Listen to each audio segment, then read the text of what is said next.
For the past 10 years, 20 years, 30 years, Nigeria has been having challenges that are beckoning and waiting for answers and solutions.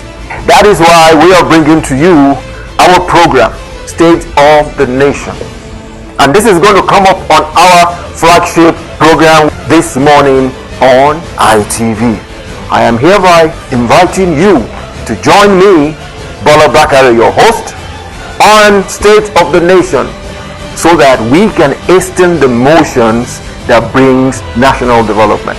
It's going to be a regular basis on Tuesdays. Make it a date with me. I'll be there waiting for you, and then we shall discuss Nigeria on an holistic level.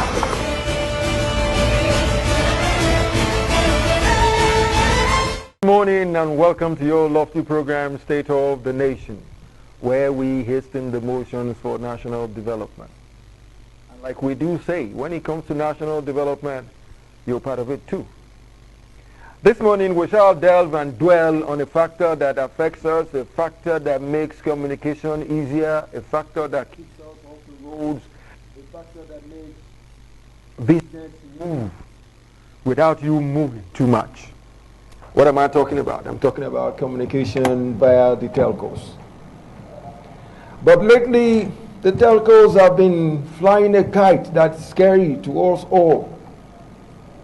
And that kite is a kite that the powers that be, the National Assembly, and all the institutions of government that are into our communication industry should sit back, sit down, call them to a round table, and keep them in check. Because from all our findings, every Nigerian, my everyday people, is totally against it. That is why this morning we shall be analyzing the proposed tariff hike by telcos. Telcos, I mean telecommunication companies, like the MTNs, the Airtel, the Glo, name it, the Tisala, Nine Mobile, and the rest of them.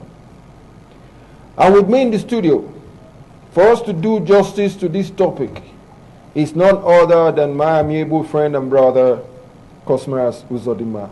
My brother, you're welcome to the studio. Thank you very much. Good morning. Good morning. And as usual, I can promise you, our viewers out there, that with my brother here, with Cosmos here, you're going to get the best of ideas. His insights are always insightful. We enjoy them. We get feedbacks. And I hope you're going to give us a feedback too, that you enjoy his insights. That is what we are giving to you this morning. My brother Cosmos, back to you. Yeah, thank you. Here we are, seated as Nigerians, struggling and trying to live. And at the end of it all, telcos that are making billions of us, declaring profits of billions, just woke up and said, they are thinking in terms of a tariff hike of 40%. I am beginning to think, are Nigerians cannon fodder? Just for anybody to take for a ride? Are we that docile that we can't say anything? But for God's sake, what was your first reaction? What was your line of thought when you heard that they were contemplating a 40% hike? Well, I think it boils down to the same thing, that of taking Nigerians for granted. You know, Nigerians have become like the frog that is in the boiling cauldron. You know, as the heat is increasing, the frog is adjusting itself. Instead of the frog to take a jump out, it will continue to adjust. And before he knows it, the boiling water will reach a tipping point. At the point at which he can no longer jump out. And he can't adjust himself. And he can't adjust himself any longer, and he will boil there. So this is what they think they are doing. I think these people, they have looked all over. They have seen that Nigerians are very docile, and so they can make any proposal. But when you go to places like Turkey, go to other countries of the world, Kenya here, you see how people will, want to take their own destiny in their own hands. And if we continue to look at it, it also tells you the level of state capture. It is called state capture. The way business organizations, especially multinational corporations, come into a state, especially in the third world countries, and then buy over the authorities of government. The regulatory institutions buy and the over rest the of them. regulatory institutions. That principle is the principle of state capture. That's right. And then they will, now dictate, the business environment under which, and the business rules under which they operate. I think this is what is going on here. Thank you for that as an opener. Let me now move forward a little bit, because I would like to explain to our viewers the word you used when it comes to all these international conglomerates coming into Nigeria to do business. In most cases, they come in here and they create a proper situation. It's a negative thing, though, of what is called state capture. That's one of the insights he's sharing with us. The state capture means, in layman's terms, is they take over virtually everything and they dictate the pace to us in whatever is going to happen. It is one thing for the telcos to do it, but I would like to cite us two examples. Let me start with one first. Another form of state capture happened when Nigerians raised a lot of issues. Until date, nothing has happened. In the case of our DSTV. Exactly. When you pay for 1 month, it doesn't matter if you are at home or you are not at home. After 1 month, your money is gone. What kind of business mentality is that? What kind of docility is that? Why are we that docile? In the country where that company emanates from, they dare not do that. It's a pay-per-view, pay as you go. It's just like your phone. If you put a credit on it and you don't use it, your credit will still be there. Yeah. So why will a company come here and say, either you use or you don't use, your money is gone? In layman's terms, that sounds like robbery.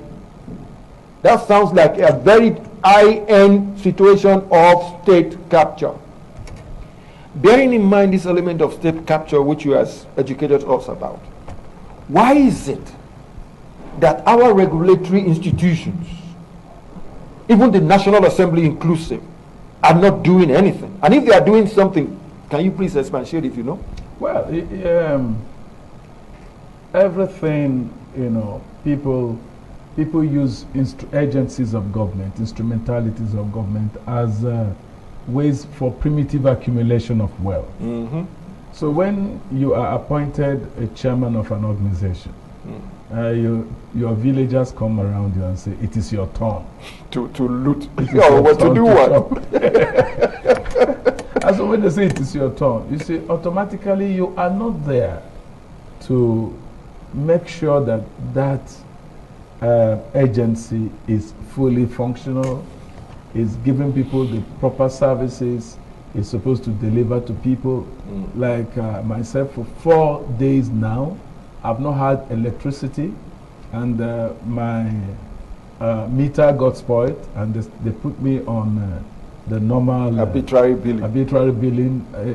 First of all, they started giving me 14,000 naira, but just 2 days ago they brought me a bill of 30,000. And I'm asking, how did you say? Oh, they calculated it from Lagos. They don't know. They don't know how it happens.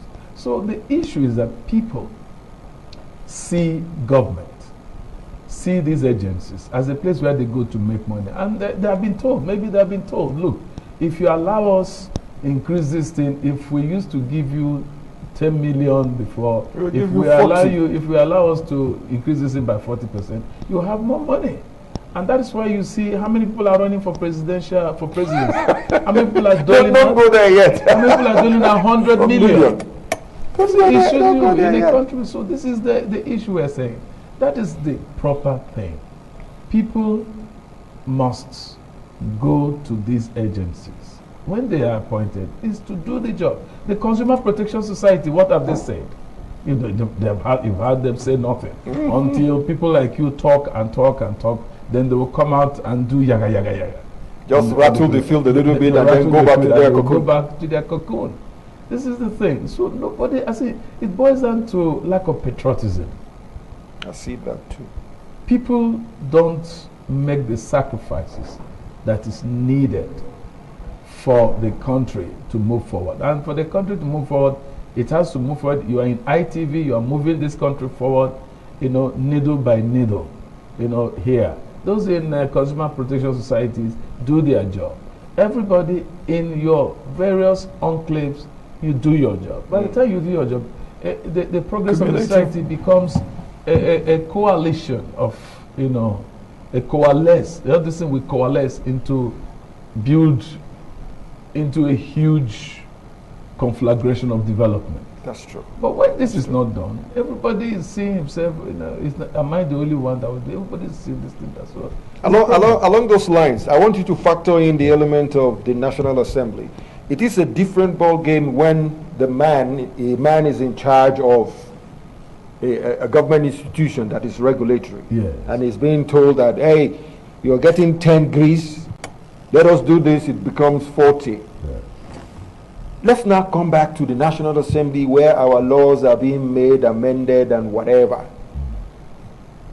Are they doing their oversight functions? Or are they in the same league of take this and keep quiet? Yeah, of course, that's is the headquarters of take this and keep quiet. Is the headquarters. I was in government, and I can tell you that there are a number of government agencies, institutions that have not passed their budget. Budget has not been passed. All what is there is people are waiting there. They will sit on the budget and you should come and see us. And if you don't come to see them, the budget doesn't go. They are not even representing their constituencies. And that nothing gets done in the National Assembly. All we have is theater and comedy. That is sad. That is sad. If there's an agency in this country that has failed woefully, I think it's the National Assembly. And how many times? What is called oversight visits? Oversight. Most of what we call oversight visits is they go to places and they go to see what is really happening. See what is really happening, but that's not what they go. They go to, sometimes the oversight visit is to go and shake you. They will look at other areas and threaten you and manipulate you and shake you down so that you cough out something, so that they will go home on weekends. With a big largesse. With a big largesse, with their Ghana must go. But so, this is the issue. Then the question is, we have discussed this here before. We're talking about human capacity. That's right. What is the knowledge? What is the capacity of the people that we are bringing into the National Assembly? Are they properly educated for the function they are supposed to do? That's the point. Do they really know what to do? No. Okay. Another area you see, the fundamental area of the rot. It was a white lady when I was in government that told me that one of the fundamental problems of the National Assembly is even their legislative aides. How many of them have legislative aides that know what they are doing? That's right. No. What happens is they carry talks. The talks that helps them during the elections and the rest they bring them into the National Assembly. Call them aides. And they call them aides. And the people sit down and they will submit their names to be collecting salaries from the National Assembly Service Commission. And so you are busy. What do we expect? So when those people cannot even help you, and you can't expect them, you see the real hard work of legislation is done when a legislator has educated aides. They initiate the memos, initiate the district, see the problems, and help you chalk out, this ideas that you can go and read at the plenary. In plenary. And when they do it, then you follow up. They will do the legwork. Because I make sure the processes, anybody who is all the agencies in the National Assembly, first reading, second reading, third reading, they need an educated and an enlightened workforce to continue to push it. Otherwise, if we expect the speaker to read it and you do not have a good aide who is going to follow the speaker, your own will lie down. Just abandon it somewhere. That's the problem we're having. Okay, along those lines, I hope you, our viewers, are learning as we go. because I made you that promise that he is going to give us fantastic insights. Let's move on to another level here. Two of the telcos in Nigeria are public companies. That is MTN and Airtel. The rest are still private owned. The thing is, lately, in this first quarter, they made a profit of, between the two of them, 600 billion. I repeat, 600 billion. Yes. And the thing is, let's look at it from the business angle. Let's look at it from the moral angle. And let's look at it from the angle of what we've just said, that the people that are supposed to do the oversight function are not doing their work, or probably they are taking part of that 600 billion. That is why they are keeping quiet. Yes. But let's talk about the economic and the moral aspect. You are declaring a profit of 600 billion. And you're still saying, well, things are not rosy with us. We want to go 40% more. How do we talk back at these people for them to have a rethink? How do we talk back at them? You're making so much money, and at the same time, you're saying you need some more. Yeah. We spoiled them. The first time, I think when Obasanjo lifted, Nigeria was a pariah state. A lot of people say Obasanjo brought MTN.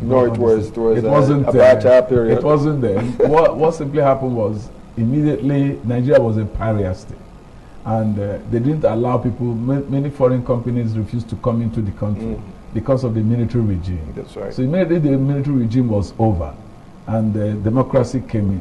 Those firms simply rolled in. That's right. And as they rolled in, they began to do business. But what I'm trying to say here was that globally, something happened in Nigeria that had never happened. It takes almost a year or two for a new company to break even. But these telephone companies, some of them that came in Nigeria at that time began to make profit within 6 months. I can back you up on that, because I got to know then, because I was sourcing and doing some researches. Yes. I'm going to mention names here. Yes. When MTN was coming from South Africa, their business plan said they were going to make money. Exactly. They break even in 3 to 5 years. Yes. And like rightly said, they broke even in less than a year. And you know why that happened? I'll give you an insight into why that happened. MTN was the first company around. Yes. And they were doing one thing to us Nigerians never complained about, because we were excited. Yes. A minute was 40 naira then. And the thing is, the moment you get a dropped call, there goes your 40 naira. After 1 or 2 seconds, your call drops. There goes your 40 naira. You call again. If you're lucky enough, they give you a chance to go ahead, because they know they've already made 40 naira off you. This was what transpired as at that time. What bothers me is, how come we did not talk? How come? We had Ministry of Communication, we had NCC, we had NCC, we had all of them there. How come it did not happen? That's what I said. And the thing is, let me add this one to it so that you can encapsulate it into what you're going to say. Thank God for an indigenous company. Glo now came on board. Glo said, these people are ripping off my people. Yeah. They are ripping us off on a daily basis. They were making close to billions a day. Yes. Glo said, if that is the case, I am going per second billing. Even if you drop a second, if there's a drop call on per second billing, you'll probably lose 3 naira or 4 naira thereabout. If you keep at it again, maybe by the time you spend 6, 8 naira, your call sails through, and that was it. Yeah. I want you to factor in what a foreign conglomerate did to us and what a local company did to us as Nigerians, and fuse the two together. Yeah, that's it.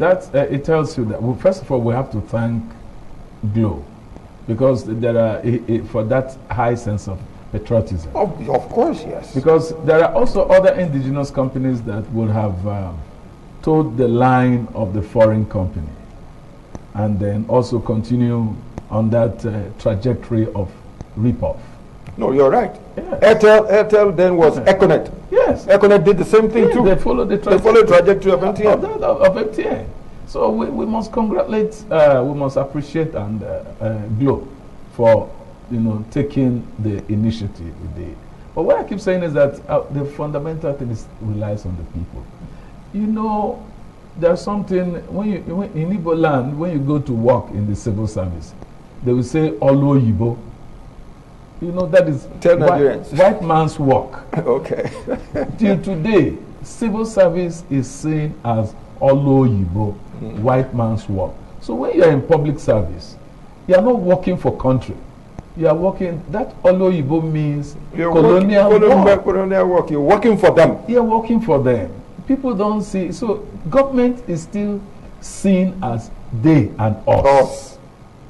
That's why people don't pay their taxes. That's why when they are ripped off, they sit down. Because they see that climate of oppression that colonial powers, you know, bestowed on us is still working. So we simply, you know, the pacification of the country, from the indirect rule system to the pacification of the north to the issues in the west, the Kosoko and the bundling of King Jaja of Opobo. Every other thing. So those clouds are still with us. We still have this innate thinking that we are in a colonial government. And so when things happen, we keep quiet. We continue to adjust. We continue with the frog syndrome. We continue with the frog syndrome. Are we not all consumers? Can't we march? Can't we threaten them? Can't we even say, look, if this company does this, we have to do. And remember, they are even making it that United Nations is trying to bring out a rule to say that these things are communication is human rights. Because the way the world is going now, a time is coming when you can no longer talk except you are talking with your telephone, with your device. With your device. How many people are in many countries of the world now? People are working like 3 days in the office, 2 days at home. They work from home because they have the communication gadgets to work with. A time is going to come when the aspect of interface is going to reduce tremendously. Of course. And yes. Life is going to be, where that's why we're talking about the Internet of Things. You just hold your gadget on your hand and your life depends on that. That's true. And as the world is going that, now you are tightening the noose on us and we are not reacting. This is what I think we should go ahead and make the next level. The problem, according to Shakespeare, is not in our stars, but in us. That's right. That's right. The problem is not in us. Thank you. Continue to do this until we react. At this juncture, I guess I would like to enhance what you've just said to our viewers back at home. Like we always say on this our lofty program, State of the Nation, the one word here is, we are all in this together. But the funny thing is, being docile is an anomaly. It's high time we talk. We keep quiet where we should talk. We talk where we should keep quiet. Yes. And the people we put there, I'm saying this because this is an election period. The people we put there in the National Assembly to go ahead and do what is called an oversight function. Oversight function means you go there and make sure they are doing the right thing. You don't go there and take one envelope and keep quiet on our behalf. We didn't send you that to do that. This is a reminder for you, our viewers out there, that your franchise of one man, one vote, make sure you exercise it properly, vote for the right person. So the thing is, like Cosmo said, it is a different ball game to have him in the National Assembly. It is another thing for him to know what he is supposed to do. If he doesn't know what he is supposed to do, we are at a loss. He will do nothing and nothing is going to happen, and all these conglomerates will come in here and rip us off while we keep quiet and do nothing. Like he rightly said, thank God for Glow. And honestly, we need more Glows to make things happen. It is not the duty of Glow to make things happen. Glow was only patriotic enough to show Nigerians that we've been ripped off. Without saying a word, we all appreciated it. But I am sure the people in the National Assembly, who must have been getting some form of largesse, it's an allegation, it's hypothetical, kept quiet. Your people are being ripped off and you kept quiet and you say you are doing an oversight function? Honestly, you are not doing any oversight function. You are probably lining your own pocket to the detriment of your own people. On this note, my brother, you see, one thing I like is the moment we are able to look at the challenges, we've been able to break down the challenges. What do you think is or are the solutions we should put across to fellow Nigerians so that we can get something done and get the best out of being a Nigerian?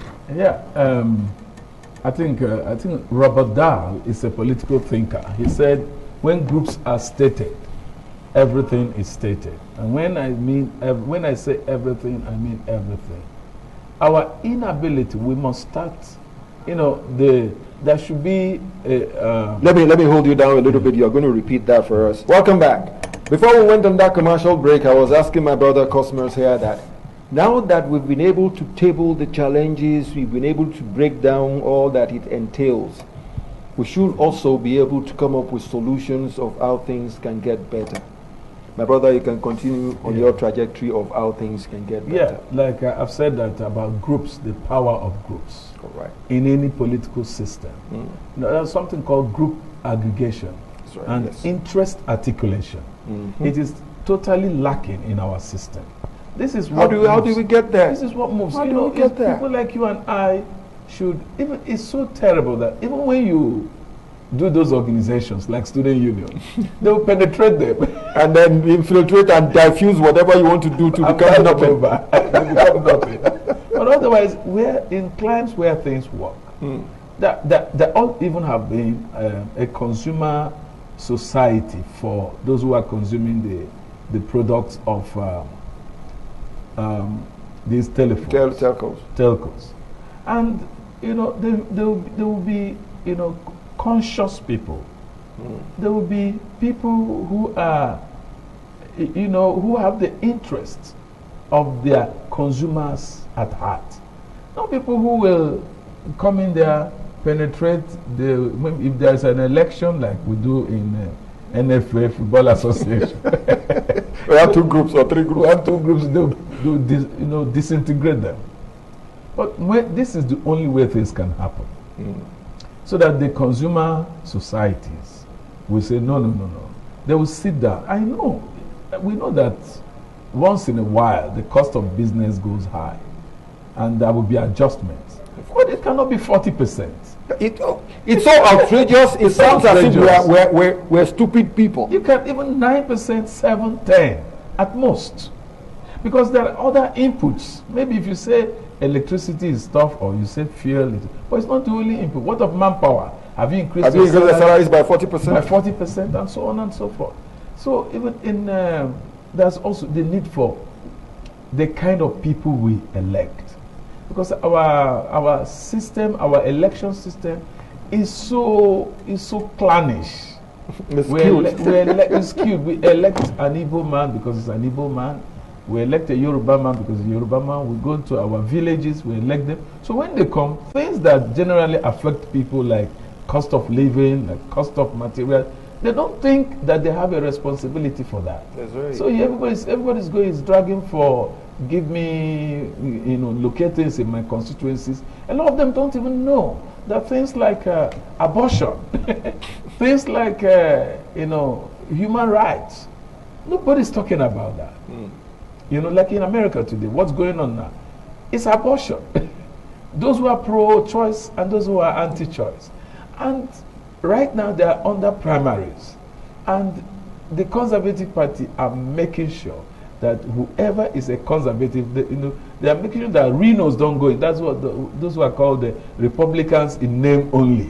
That's right. They want somebody who will go and fight for hardcore Republican values. Okay. In other words, what you're trying to tell us is it's high time we learn the good things from the Western climate. Yes.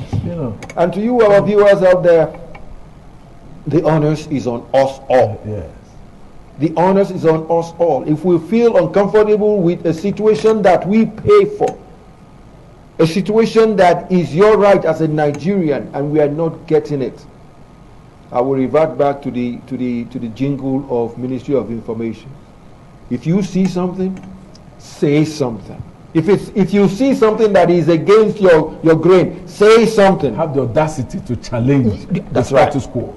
Are you listening to that? The audacity to challenge the status quo, which is your given right. Yes. On this note, I would like to say one big thank you to you, my brother Cosmas Ifsodima. Thanks for honoring our invite. God bless you. And to you, our viewers out there, don't go away.